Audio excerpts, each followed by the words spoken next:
Well, Liam, we're back here. It's Pucks and Brews. Hello, everyone. I'm your host, Mike Sparacino, alongside, excuse me, Michael Shade Sparacino, alongside Liam the Shellmaster Godimer. And yeah, we just keep cranking these episodes out. And Tyler Motte is a Ranger. Ryan O'Reilly got traded to the Maple Leafs. There was an outdoor NHL game with the Stadium Series. It's episode 37 of Pucks and Brews. Eventful weekend, a lot going on. Liam, how are you, sir? That was a good intro, Shades, but I'm disappointed that you forgot your new nickname in your intro. Come on, you got to remember these things, man. You know, you are Mike Shades Sparacino, and all the fans want to hear you named as that. But you're right. It's been a whirlwind of a week in the NHL, of course, the Stadium Series, between the Capitals and the Hurricanes. I mean, it wasn't particularly close, but I don't think any of us really expected it to be.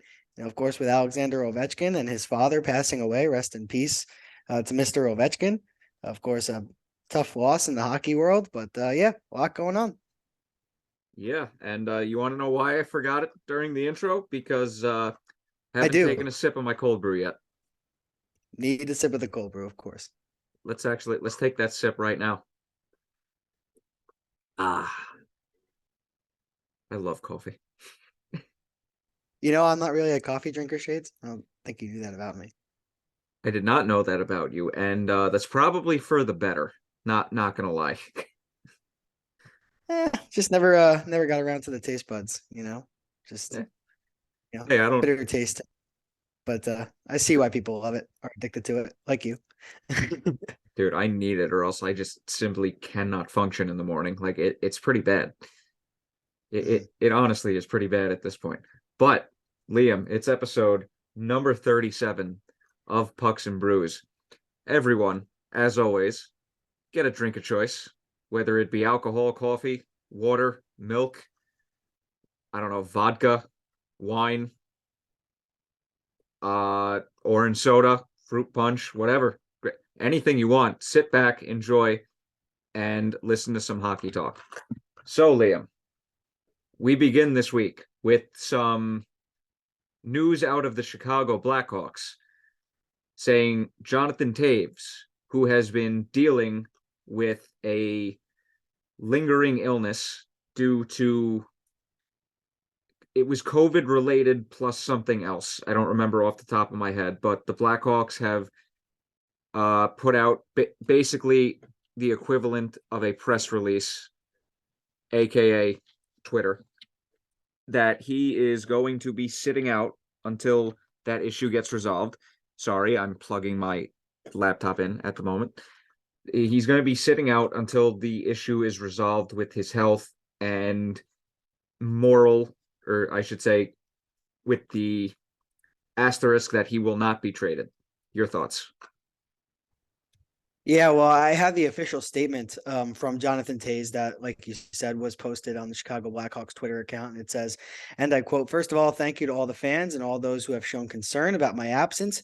I'm still dealing with symptoms of long COVID and chronic immune response syndrome. It has been really challenging to play through these symptoms. In the last few weeks, it has reached a point where I had no choice but to step back and concentrate on getting healthy. I'm thankful for the patience and support of my teammates, the coaching staff, and the entire Blackhawks organization." So that's directly from Jonathan Toews. And then, of course, it comes out shortly after that the Blackhawks will not be trading Toews at all. And you know what? Just from the organizational standpoint, Shades, I think that's just doing right by the player, Yep. who's obviously going through a severe personal situation. And, health is paramount. Health matters over sport. And I think the Blackhawks realize that they're an organization that needs some positive PR and really needs to handle things the right way from here on out. And I think that's a good step towards doing that. And you know what? I think keeping the captain around is something that's in the Blackhawks' best interest, to be honest. And I don't really think that it impacts whether Patrick Kane gets traded or not. I think it's kind of two separate things. But all I can say is that I hope Jonathan Toews gets better. I hope he takes the time he needs for himself to get back to playing hockey. And if, this is it for Jonathan Toews, it's a great career. Yeah, I 100% agree with you. Him and Kane are 100% not related, and it is absolutely doing right by the player. And you're right. as well. This is a team and an organization desperately in need of some good PR. And as unfortunate as this circumstance is, this is 100% doing right when they are coming off some major, horrendously bad PR. Yeah, absolutely. Yeah, couldn't have Now, said it better myself.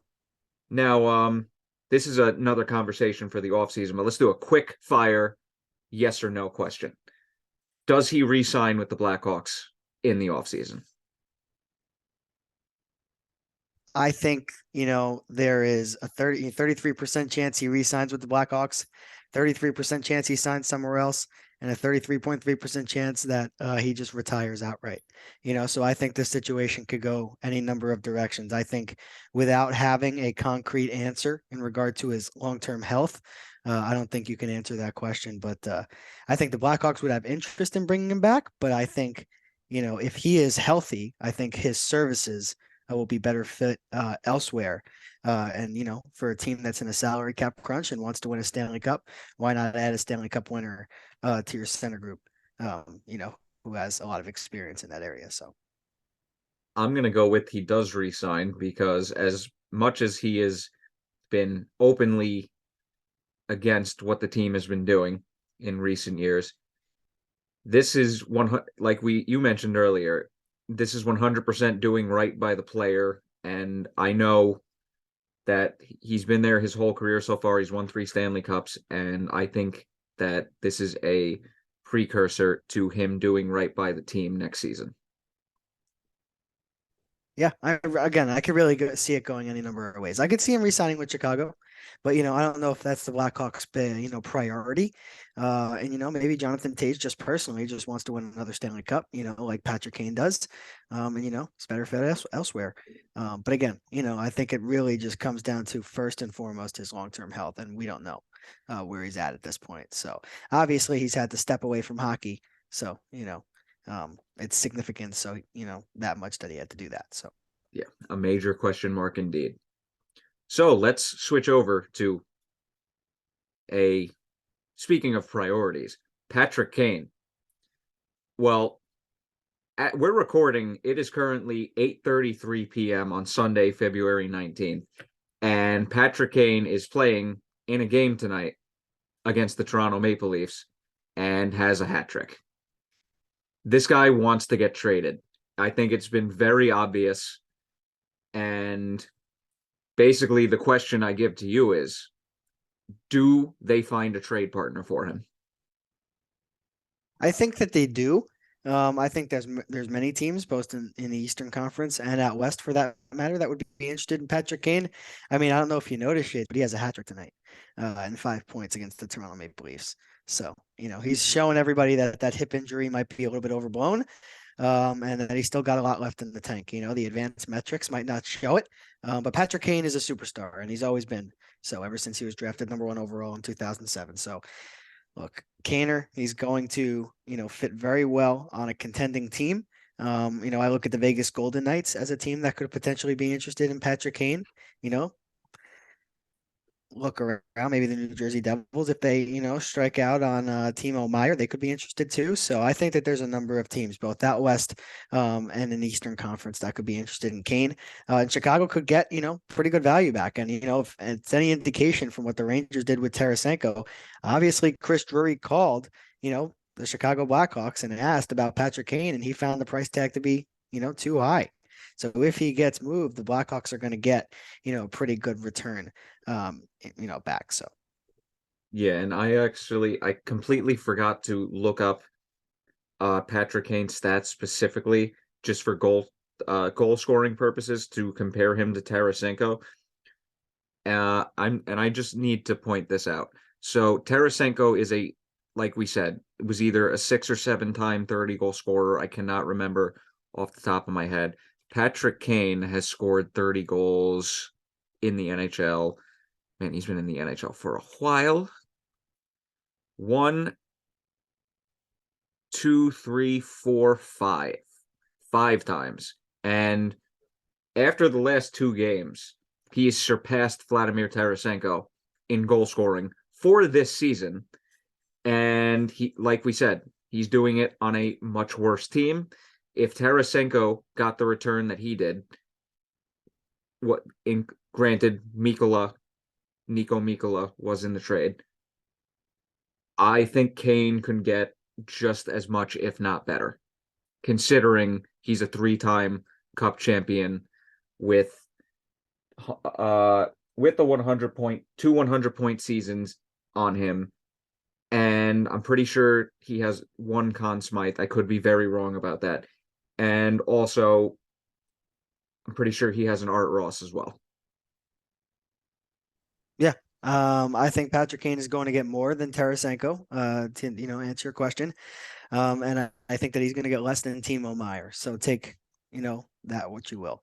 I think, if I have to estimate the return for Patrick Kane, I'd say a first round pick, a mid-level pick, maybe a second, third round pick, a high-end prospect, and probably another prospect as well. I think it's going to be a pretty nice return for the Blackhawks. And look, he's the prime UFA on the market. So whoever gets him, maybe the Vegas Golden Knights, like I mentioned earlier, who are atop the Pacific Division right now, is, Patrick Kane a player that could put them over the hump potentially. So, and I think a lot of teams view Kane as a player like that. If you add number 88 to your roster, it completely changes the trajectory of your season, despite where it might be headed right now. Absolutely. Last question before we move on. If/when he does get traded, is it a 2 or 3 team deal for cap purposes? Well, I think when you're talking about more than half the league, they're going to have to, add a third team to make it work for cap purposes. So, it's definitely not out of the question. And again, if we look at teams that we keep speculating about that could potentially acquire Patrick Kane, if you are at the top of your division, if you're not named the Seattle Kraken, of course, you are in a cap crunch. You look at the Dallas Stars, they're in pretty much, they're in a cap crunch. The Vegas Golden Knights, they're in a cap crunch. The Colorado Avalanche, same thing. You look at the Eastern Conference, the New Jersey Devils, maybe they could make the move for Patrick Kane, but, I think it might, have to add a third team, if you're dealing with more than half the league, because it's been a flat cut for a couple of years, and most teams are right up against it, just like our beloved New York Rangers. Well, they are going to be in the offseason, but that is for the offseason. Speaking of potential trades, what the hell's going on with this Jakob Chychrun stuff? This has been just honestly dragging on for seemingly weeks now, technically years, because as well as pretty much anyone, he has been involved in trade rumors since what feels like 2019. And I'll give him credit. As far as I've heard, he's been acting as a total professional throughout this entire process, but this is getting ridiculous at this point, and it's kind of becoming a clown show. What are your thoughts? Well, I do agree that it's probably heading in that direction, the longer that this goes on. But I think it really comes down to one thing. The Arizona Coyotes have high expectations for trading this player, and their As they return. should. As they should. And Jakob Chychrun is one of the few number one defensemen in the NHL on both sides of the puck, for that matter. And again, like Patrick Kane would, revolutionize a forward group on a contending team, Jakob Chychrun would do the same thing for a team's back end. So, if you look at the return for Patrick Kane, or, if you look at the return for Timo Meyer, I would put the return for Timo Meyer and the return for Jakob Chychrun on a similar playing field. That's how good these two players are. And I think Jakob Chychrun might have some term on him as well, 3 or 4 years, at a reasonable cap hit, maybe $6.5, $7 million. And if that's the case, because I believe the Coyotes extended him maybe a year or two back. If that's the case, his current cap hit is heavy return. 4.6 million, and his Jeez. current contract expires after 2024, 2025. So he's got 2 full seasons after the season. Yeah, the return's going to be hefty, probably more than Timo Meyer. And Well, the thing to keep in that's probably the holdup. And you know what? The trade deadline is, not too, got a little bit of a ways away. 3 or 4 weeks here. So, the Coyotes don't have to make a trade now. So they can wait on it and get the best deal. Not to go off topic, but to keep in mind about the Timo Meier situation, he's an RFA after the season. So you are 100% trading top dollar for Timo Meier if he does get moved. But I'm honestly kind of done with this situation. I can't wait for it to be over. I'm assuming you are too, and I just hope that he gets moved already so it can become another situation of a team doing right by the player. That's right. And you know what? I think to a lesser extent than what's going on with Jonathan Toews and the Chicago Blackhawks, I don't really think the Coyotes really owe Jakob Chychrun too much. I mean, they're in a rebuilding phase. I mean, that's just the status of the team right now. And you have a superstar player at the trade deadline where a lot of teams could use a number one defenseman. And look, if you look over the last few years or so, I mean, Jakob Chychrun's probably the best defenseman to enter the trade deadline market in quite a while when you take into account his term, his two-way play, and what he's been able to do, on a porous team like the Coyotes for the last few seasons. So he's going to get a very, very big return. That's why Brandt Clark was in the original talks with the Los Angeles Kings. Brandt Clark is one of the Kings' top three prospects. So that should show you where the Coyotes are at in terms of what their expectations are in the return for the player. Okay. Yes or no? Do you think he gets more than Timo Meier in a trade? Yes or no? Yes, I think it will be a similar return, but I would expect a better prospect and more picks from the Jakob Chychrun trade than a Timo Meier trade. Because again, Timo Meier is an RFA, Jakob Chychrun has term, and a $4.6 million cap hit. If you look at value for defensemen around the league, I don't think there's a better value than Jakob Chychrun at 4.6 million. Any defenseman in the league. Seriously. Way to take all my points. Thanks. All right. So Let's think alike, Shade. Smart minds think alike. smart minds do think alike. And even though smart minds do think alike, even you and me didn't see this trade coming the other day.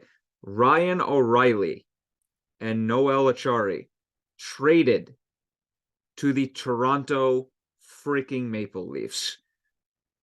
I did not know that Toronto had as much cap space as they did going into this trade. I didn't realize that they had as much cap space as they did after this trade until someone brought it up and I actually double checked it. They still have $4 million in cap space to make another move, but we'll get back to that in a second. The Toronto Maple Leafs added Ryan O'Reilly and Noel Acciari. Jesus, man. And this is a 3-team trade where the Minnesota Wild were the third team to take on some cap to get a draft pick. The floor is yours, Liam. Yeah, I mean, the Maple Leafs acquire a former Conn Smythe winner, Stanley Cup champion, and Ryan O'Reilly having a poor season with the St. Louis Blues, but who isn't having a poor season with the Blues outside of our beloved Pavel Buchnevich, of course. But again, I digress. But Ryan O'Reilly is a terrific two-way player when he's on his game. And you know what? Maybe going to a winning team, a team that is atop, their own division in the Atlantic, like the Maple Leafs are, could rejuvenate the player and where he's at this season. And I wouldn't be surprised if O'Reilly goes in there, steps in, adds to the center depth, and really, makes the Toronto Maple Leafs attack formidable. When you combine John Tavares, Austin Matthews, now Ryan O'Reilly, Mitch Marner, Willie Nylander. I mean, the list goes on and on. I mean, this is a deep, deep forward group. And, I think we should also take into account that they acquire Noel Acciari as well. Acciari is a good player. Acciari can play. And he is an ideal bottom six forward, and you need more of those when you head towards the Stanley Cup playoffs. I don't care what your depth chart looks like. You could always use more, and we'll get into that in regards to our New York Rangers. I won't give anything away. But yeah, Noel Acciari is a big time pickup, as is Ryan O'Reilly. And I think if you're Kyle Dubas, the fact that 75% of Ryan O'Reilly's cap hit is retained, and you give up a 4th-round pick, a 1st-round pick, I guess a mid-level prospect in Vitaly Abramov, and another prospect, that's a win. If you're the Maple Leafs, it really is. I remember Good we trade. talked about Vitaly Abramov once upon a time on this podcast. We did. in a former trade. And unfortunately, nothing really ever ended up happening with them NHL wise. Well, you never know. Never Yeah. know. Yeah, man. But just to talk about what the St. Louis Blues acquired, apart from Mikhail Abramov, they also got Adam Gaudette, who is basically the epitome of a fringe AHL NHL player. He's very good in the AHL, but can't really stick in an NHL lineup. Like you said, a first, a third, and a second, and the Minnesota Wild obviously get, the fourth round pick for the salary retention. So, oh, and the Maple Leafs also got Josh Pillar, a center prospect who is 21 years old, undrafted from last year. Nope, excuse me. I am I am mistaken. Drafted in the fourth round of 2021. Well, good trade. And, good for the Blues too, to get 3 draft picks back. As well as, a mid-level prospect in Vitaly Abramov that could potentially, make an impact at the NHL level. I mean, Adam Gaudette as well, like you said, fringe AHL, NHL player. I think he's having a really impressive season with the Marlies. No, was he with the Marlies? Who was he with?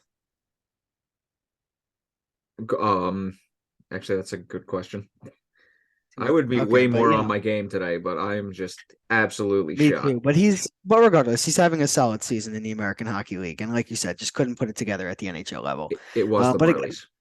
it was the Marlies, and it was a good trade. For all sides, if you ask me. I think Toronto, of course, gets the best players in the trade. I think St. Louis adds to their draft stock. And look, this is a deep draft class in 2023. So to be able to stock up first round picks, look, they got one of either Dallas or the Rangers first round picks in the Tarasenko trade. They got the Maple Leafs first round picks. And you know what? It's going to be late because both of those teams, all 3 of those teams for that matter, are, expected to go semi deep in the Stanley Cup playoffs. So look, if you're St. Louis and you get a second and a third round pick as well, also a conditional third round pick, right? Conditional fourth that turns into a third if the Rangers make the playoffs. They are really stocking up here and they have the potential to either move up or, catch a prospect that might slip into the later rounds. So good for the Blues. Now, the question becomes with the Maple Leafs, they did end up making this trade, which is the quote unquote big splash, at least for them this season. Do they still trade for a defenseman? I think they do because I think that's still an area that needs to be addressed, especially, like I said, they still somehow have over $4 million in cap space due to the players that are on LTIR and their cap hits. Who do you think they add? Who's on LTIR for them right now? On LTIR for the Maple Leafs are the following: Jake Muzzin, as I think we all knew. They also have Matt Murray, Nick Robertson, and Victor Mete with a cumulative LTIR cap hit of basically 11.85 million. That's because Matt Murray makes a ridiculous 6.25, correct? Yep. That's insane. But yeah, look, the fact that Matt Murray, I mean, Actually, no. Surprisingly, his cap hit is only 4.687. 4.6. So he was signed by 4.6 by 6, on his original contract with Ottawa, not 4 by 6 million. It felt like But 6 again, million. yeah, it felt like 6 million for sure with the way he's played, especially this season too. And if it, I just want to put this out there too. If it hadn't been for Ilya Samsonov this year, the Maple Leafs goaltending situation would be much more of a story than it is. Just want to put that out there. But as far as who they add, especially on the back end, I could see like a low level defenseman, Luke Shen with Vancouver, just get somebody to shore up the bottom pairing. I think they're really done with depth pieces in their bottom 6 because I think, believe it or not, O'Reilly slots in at your third center slot, right? And Acciari probably slots in at your 4C. So, I think their forward group is pretty much set. Maybe they want to add another goaltender. I don't know what goaltender would be worth it to where they wouldn't have to give up too much asset wise. But maybe if they just want to add some depth. But besides that, I think the Maple Leafs are done as far as significant additions are concerned. Yeah, I think But I would Kyle agree with Dubas you. had a W deadline. He did good. He did good because you know what? Austin Matthews is on the brink of leaving, for unrestricted free agency. And, he had to really add the right pieces. And you add a proven winner in Ryan O'Reilly and Noel Acciari, who had been to his fair share of playoff games as well. Yeah, no, like you just said, this was definitely a W for Kyle Dubas and Maple Leafs. As much slack as we give him, and well, deservedly so. I mean, I think even he realizes that this could very well be his last season as a GM if they don't get past the first round. He had to put all the chips in, and he did. And Maple Leafs fans should be happy. And you know what? I think Chris Drury kind of set a precedent for other general managers when he set out that morning and acquired Vladimir Tarasenko, pretty far away from the trade deadline. I think he sent a message saying, you know what? I'm not going to wait until trade deadline day at 2:59, I'm going to strike now while the iron is hot and while these teams are selling. And I think the Toronto Maple Leafs and Kyle Dubas followed that narrative.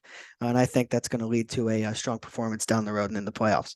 I know I say it every season that this could be the Maple Leafs year where they get out of the first round. I really like their chances, even if it's against Tampa Bay. With their roster, and if Ilya Samsonov is playing like he is, only goaltending can keep them back. I was just about to bring that up because I was going to say this of all years, like I said, currently February 19th, as we're recording, this of all years would be the year that the Maple Leafs finally win around when they don't have a true starting caliber goalie. As well as Samsonov has played, he does not have a pretty much any playoff success because he's only played about 7 games. So could they be the shocker of the year? Possibly. Maybe. They could. They could. They got the roster to do it. They just need their superstars to show up, and they need a rejuvenation out of Ryan O'Reilly. That's all they need. And they need their goaltending to stand up. I I think remember defensively, they're fine. To be honest, they're fine defensively. I like their decor. I like their coaching. I like their goaltending. I don't like their depth at goaltending, but I like their depth there.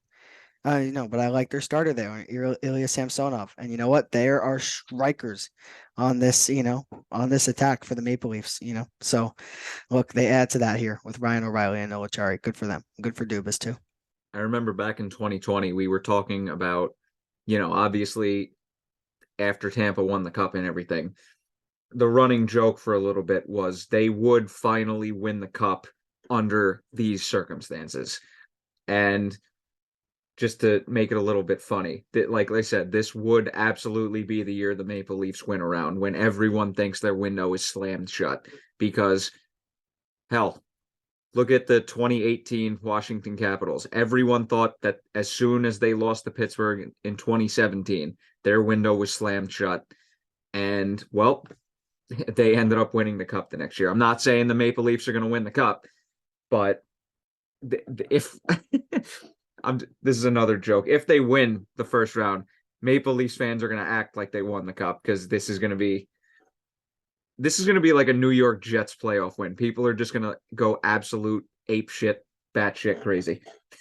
Well, I mean, it hasn't happened for so long, Shades, that when it does happen, I mean, the reaction is going to be pretty much out of this world.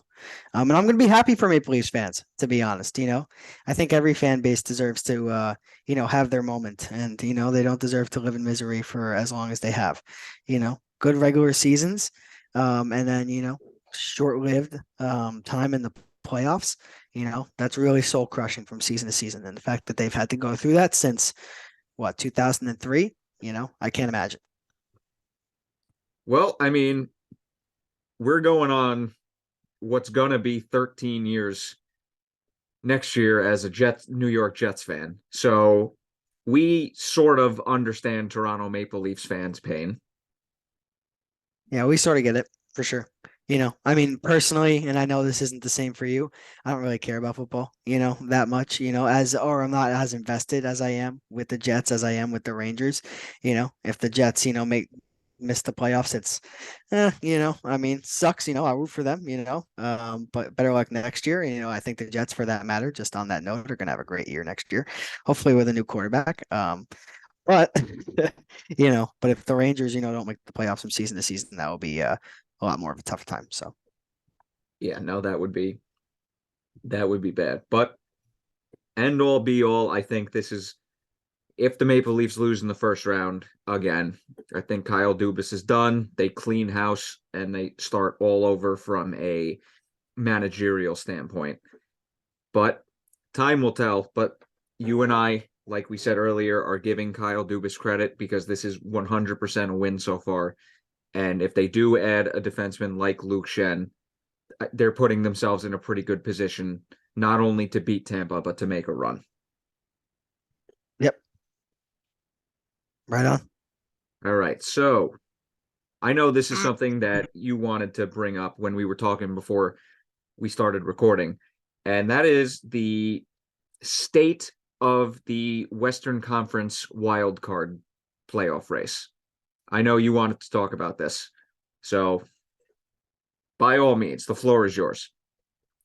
Yeah, I mean, I'll keep it short and sweet, but as far as the Western Conference wildcard race is concerned, I mean, right now the two spots are being held by Edmonton and Minnesota. And look, I think that Edmonton is going to stay in the number one wildcard spot. I don't really think that's too much of a statement to make, especially if they acquire Eric Carlson like they're rumored to do. But Minnesota is a team that's selling off to me. The Calgary Flames, of course, they beat our beloved New York Rangers last night in overtime, bullshit penalty call, but I digress. Um, Unfortunately, I was not home to watch the game. yeah.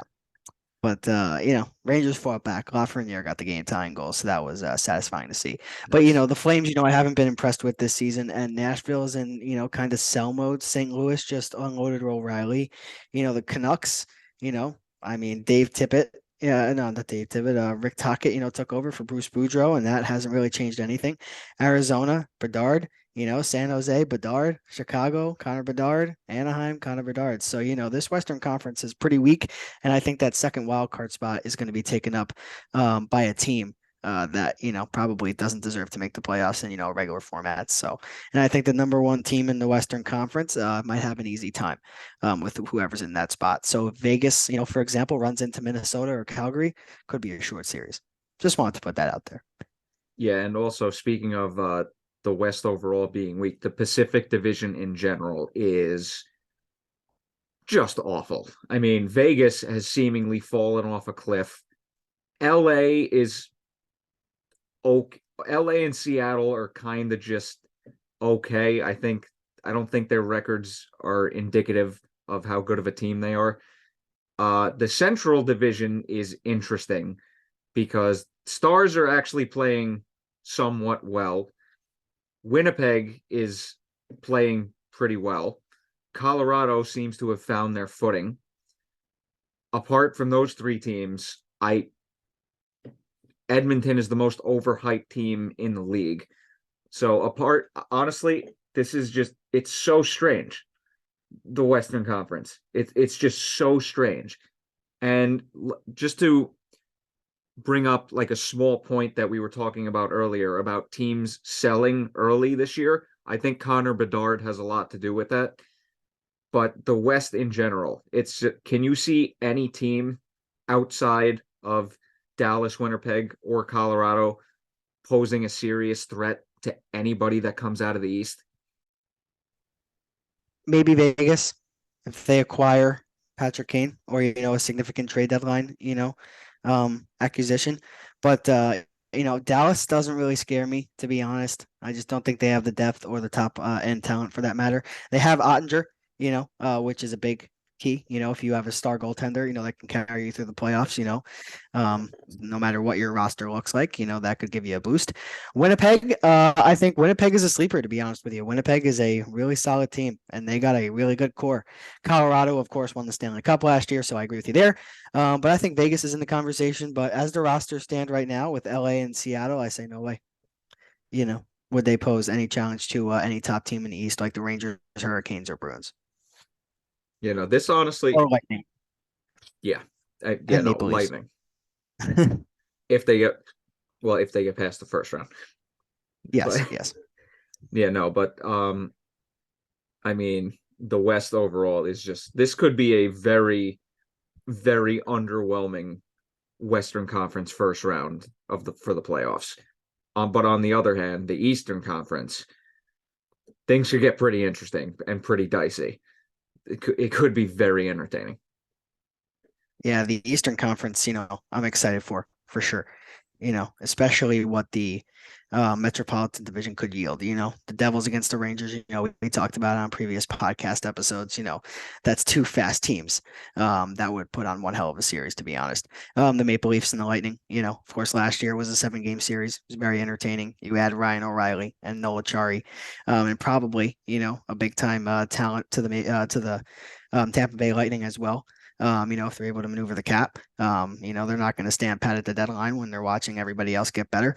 Of course, the Boston Bruins as well. They could potentially face off with the Islanders, the Capitals, the Pittsburgh Penguins. Boston's had a great year, but you never know if one of those wild card teams could give them trouble. So we'll see.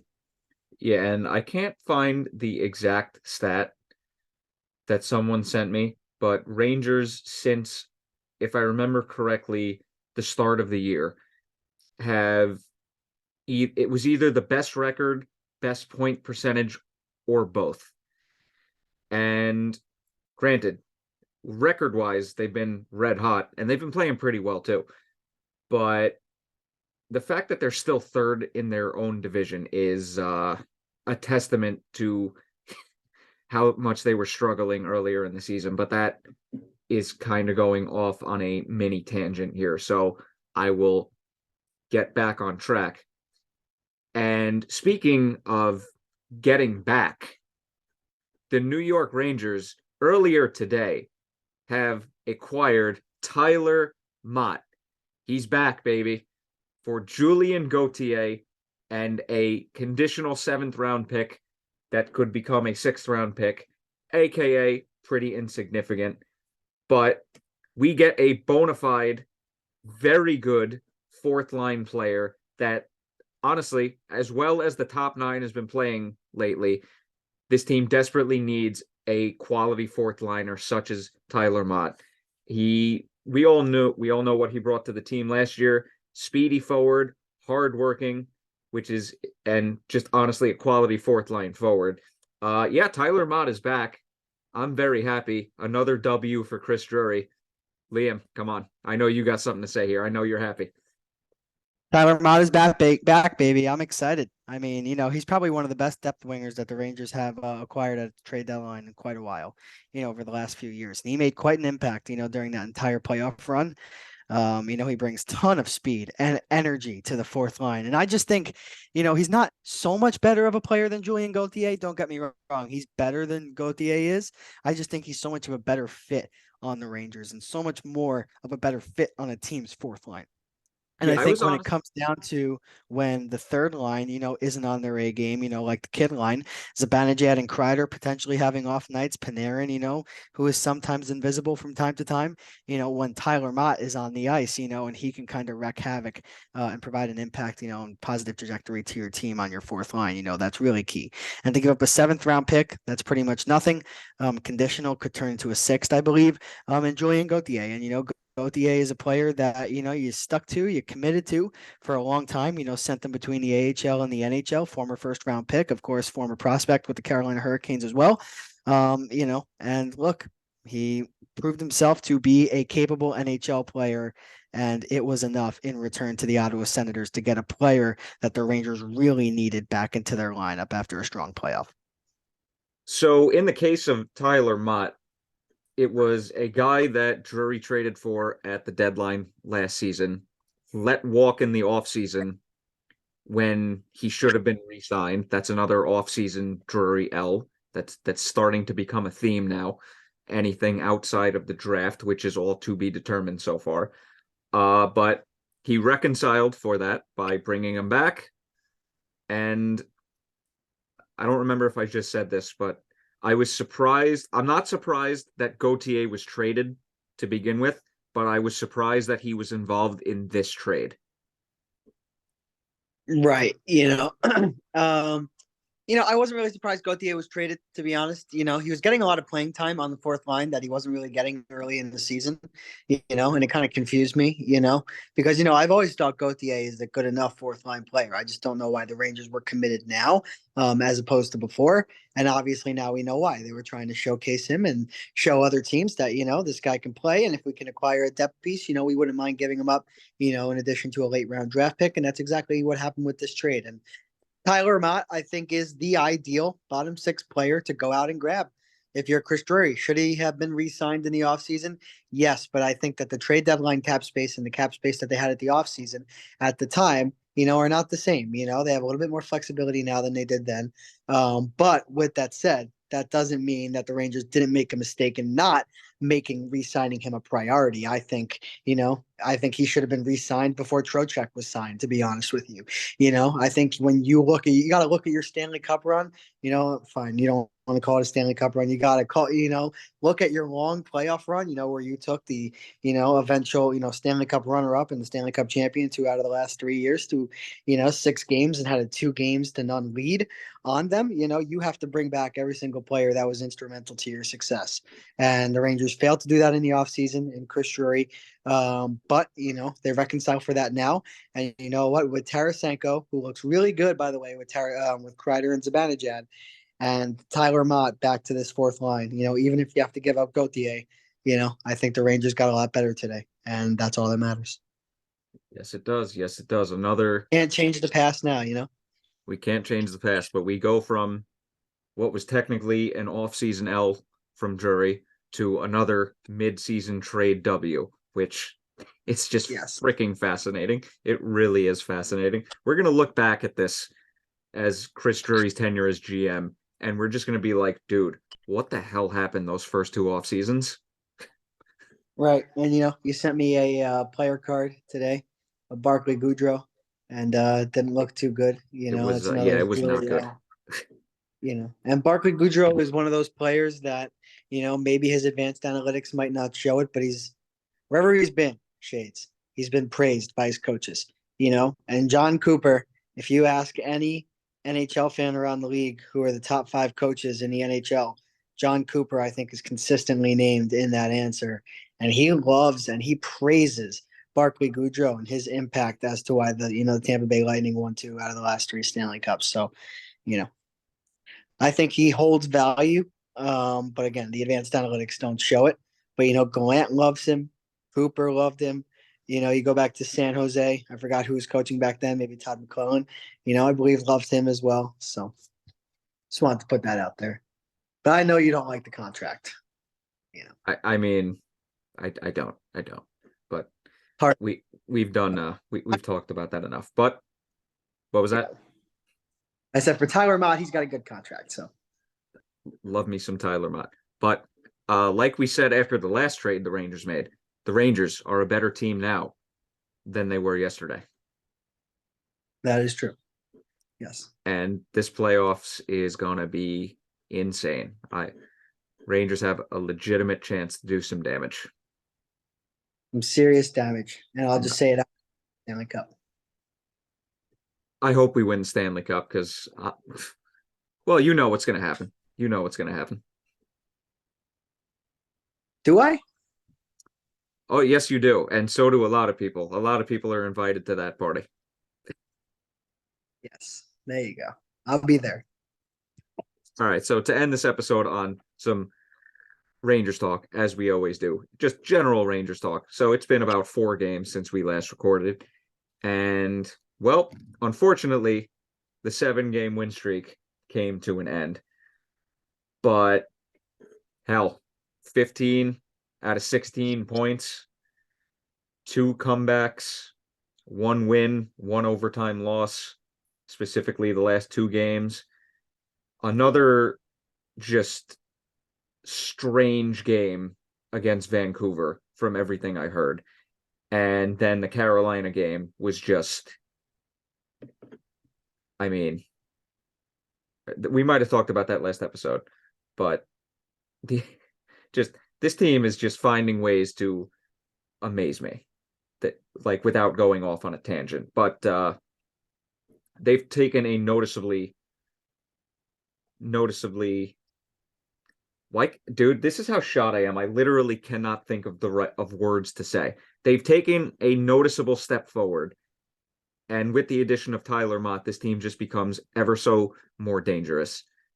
And well, we're playing Winnipeg tomorrow. I'm very interested to see how this game is going to go.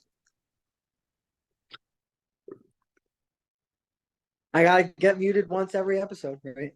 But yeah, I'm very interested to see how this game is going to go between the Rangers and the Jets as well. And look, I think their trajectory is definitely headed upward. And I'll just touch on a few areas that I've noticed over the last few games. The fact that Tarasenko seems to be clicking with Kreider and Zibanejad, that's huge. Like they had a perfectly executed 3-on-2 the other night. It was a thing of beauty. It just shows that the chemistry is just starting to form a little bit. And I'm happy that Tarasenko is starting to find his place. Also, Vincent Trocheck and Artemi Panarin suddenly works over the last few games. They had their success in Carolina. It's carried over. Their chemistry is building. Maybe it just took a little bit, a little bit more than halfway through the season, for the two to develop some chemistry with one another.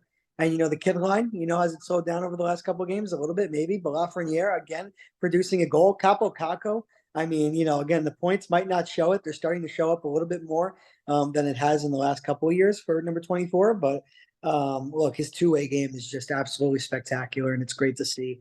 On the back end, you weren't able to catch the game last night, but Adam Fox had a pretty bad game. I heard. Of course, taking penalty in overtime. And, of course, the overtime winner, I believe, by Huberdeau beating Yaroslav Halak. But he got booed relentlessly every time he touched the puck in Calgary because of his decision to not join the Calgary Flames.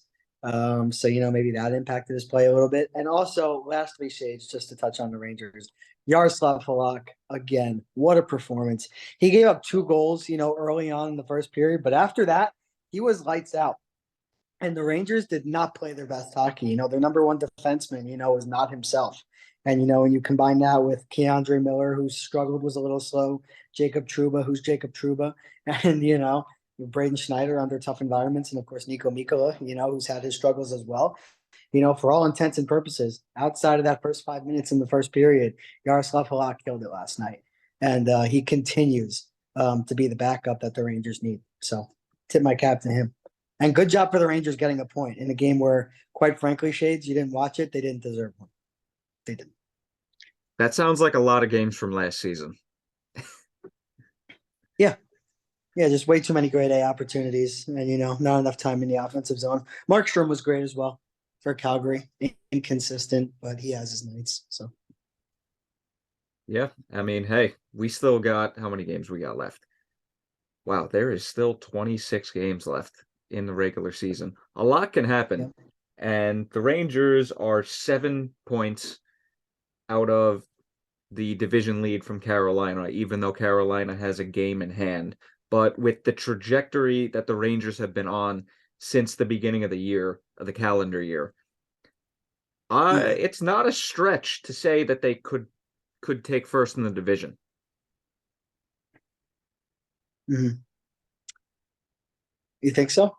It's not a stretch. I mean, look back to 2014, 2015 when the Rangers won the President's Trophy. I texted a friend I would say halfway, maybe 50 games into the season. I texted him saying, the President's Trophy isn't completely out of reach. And he said something along the lines of, yeah, that's not happening. Next thing you know, we clinched the President's Trophy with like a game or two left in the season. And I mean, we didn't win or anything, but I'm just saying we're only 7 points out and a lot can happen over 26 games. A lot can happen over the next 26 games. You're absolutely right. We're still chasing down the New Jersey Devils, who continue to win games, and the Carolina Hurricanes as well.